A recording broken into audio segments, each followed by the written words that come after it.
Hello, everyone. Happy patch day. Well, day after patch day, anyway. Welcome to Snap Take. I'm Glazer of Snap Judgments, the official Marvel Snap Zone podcast. And you should be keeping an eye on the Marvel Snap Zone YouTube today, because later on today, going over every detail of that patch, or at least the major ones, we have a podcast featuring the amazing Nina is Noob and the wonderful Super Tech God. You gotta check it out. You won't regret it. That is going live later on today on the Marvel Snap Zone YouTube. But right here, we got plenty for you, so don't head there just yet. We are going to go over the High Evolutionary Nerf. I'm going to tell you what I think the three best decks are after it and give you my take on the changes. High Evolutionary was changed. But before we talk about that, I'd first like you to hit that subscribe button. And if you already hit that subscribe button, hit that like, leave a comment, let me know what you think about these changes. The reason I want you to do that is it would really help us out. It helps us. We're a growing channel, and more likes, more subs help us with that YouTube algo. All good? In addition, we bring you 2 decks every single weekday to try and keep you ahead of the meta.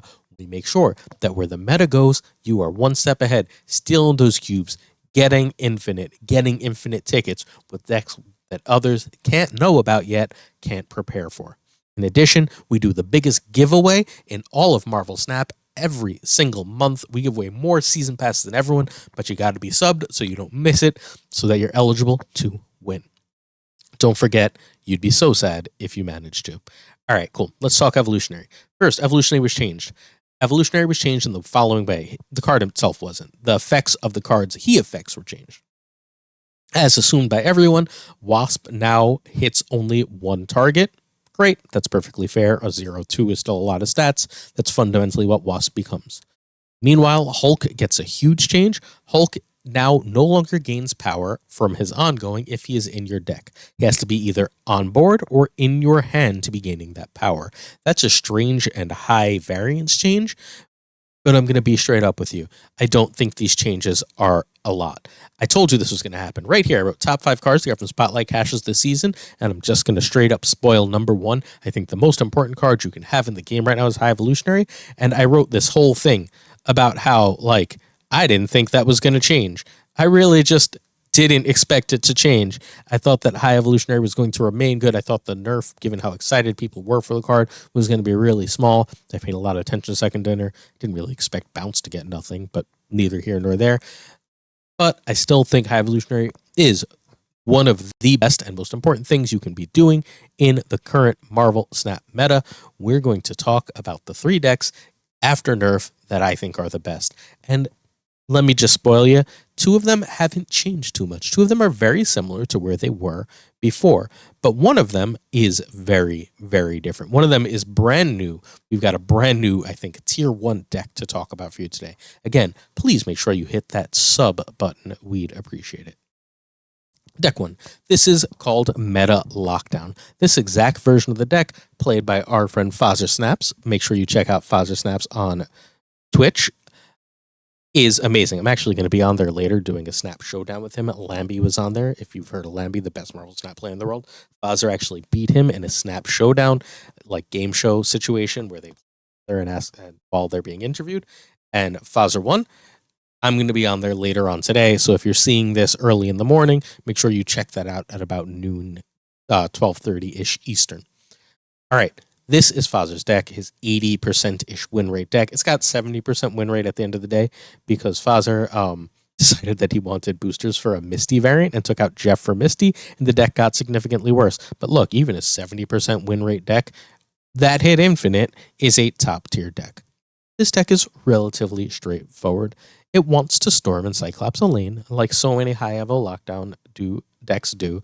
It's got a bit of extra way to get in that lane, in this case, particularly with Jeff. If you can do that and manage to play Spider-Man on turn 5, you've basically beat most other decks because you can drop something big there, they can't. You've already won the Storm lane, ideally.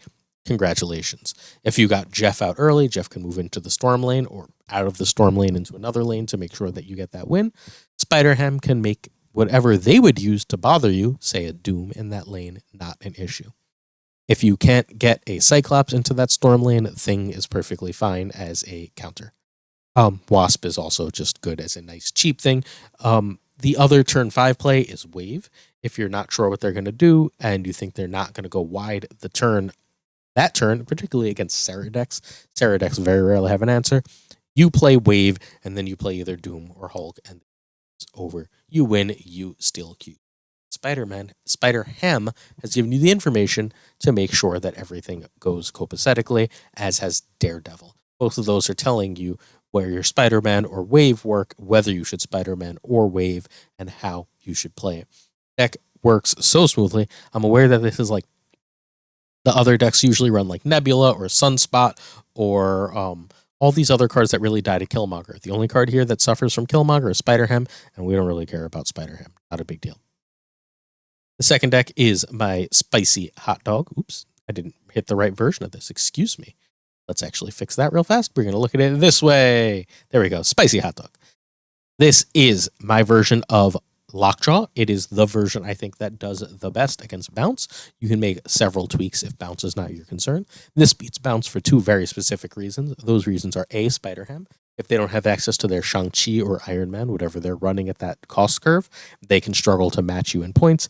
And B, Dr. Octopus. Dr. Octopus ruins Bounce's life.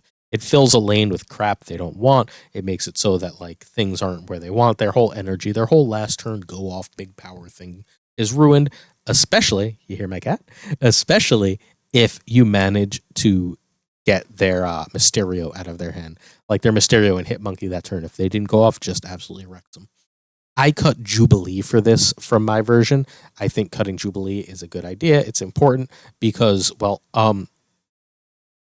Jubilee with Dracula is sort of anti-synergy. I very often, if I were playing Lockjaw or Thor, only really, like if I'm playing Thor, I want to play Jane Foster. If I'm playing Lockjaw, I don't really want to fill that lane immediately, usually. So having the optionality of just dropping a Dr. Octopus or a Dr. Octopus popping up, and then them having to compete, all of their cards being in that Lockjaw lane that I can go over the top in, is absolutely great. This deck gets a little worse because Hulk is now weakened, right? Hulk coming out of Lockjaw is no longer near as good, but Hulk on the board still gains power just fine, and in general, Hulk wasn't more than like 16 in this deck anyway, so if you see him early, that's still perfectly fine and perfectly fine. Lastly, I've added Magneto to the deck. The reason I added Magneto to the deck is largely because I expect this change. People are going to think High Evolutionary is worse than it is, and that means that there's going to be a lot of bounce. And the counter to bounce right now, I think the best counter to bounce are like Sarah and Surfer decks, and I think Magneto does an amazing job of affecting them. I never remember this card's name. 614. Someone's yelling at the screen right now. You're right. I promise you, that's the name of that card.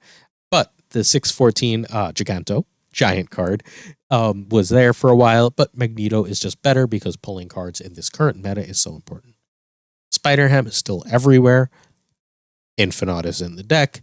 Everything else should make perfect sense to you. Finally, we have our brand new thing, our new T1 deck. This one is similar to that first deck, right? But it's got a couple of different things that are really going to make this deck what I think is one of the top 2 to 3 decks in the game right now. First of all, your opponent is going to have no idea what you're doing. You've got Invisible Woman and Nova and Killmonger in the middle of your giant Doomwave deck. How do you do this? Well, you've got so many options here. You can basically, like, obviously, you've got Invisible Woman for Killmonger and Shang, right? Like, that should be fairly obvious. You see where they're going to play their big stuff. They drop a Lockjaw, you drop Invisible Woman, and then Shang-Chi behind. You see they're playing Bounce. You go Invisible Woman on 2, Killmonger on 3. Nice and easy. Against Bounce, you also get the shot at Wave on 5, or the locking off of a lane with Spider-Man. Either one works perfectly fine, and you'll always know which to do because you're running Daredevil, just as before. If you're going to run Killmonger, you might as well get a benefit. That's Nova. You're adding power to your side and subtracting it with Cyclops. The other use for Wave is you can get out, if you're seeing an opponent that's probably not running a Shang, say a discard deck, you can get out an early Hulk and then still Doom later, or get out an early Doom and still Hulk later. You can basically dominate the board. You have a control answer for everything, and you can get tall enough to compete with anything. And anything you can't get tall enough for, well, Shang and Killmonger here. And because of Invisible Woman, they're revealing last. This deck is insane. It's not going to be deck of the day. We're going to use Fazer's deck for that because we haven't talked about High Evo Lockdown in one of those articles yet, and I think it's important to do so. But this deck, I think, is one of the best decks. I think so is the Lockdown. So is the Fazer Lockdown list. These are insane decks. The Lockjaw is still insane. They did not do enough to High Evo, and they did nothing to bounce. I think we still live in the same meta we did 2 days ago. I hope I'm wrong, but not so much because Thanos kind of answers all this stuff. That's why I've been talking about so many Thanos decks lately. If you want to check those out, literally check any other video on the channel. Check this playlist out. Make sure you also check yesterday's video so you can see what I got from my hoarding of caches, all the extra caches, all the spotlight caches. I got 2 Series 5 cards, a Series 4 card, 9 variants, over 7,000 tokens, a whole bunch of stuff. You're going to hear all about that in yesterday's video. Thanks so much for watching. Make sure you keep an eye on Marvel Snap Zone for that podcast. We appreciate you and your support. Peace, everybody. Have a wonderful rest of your day.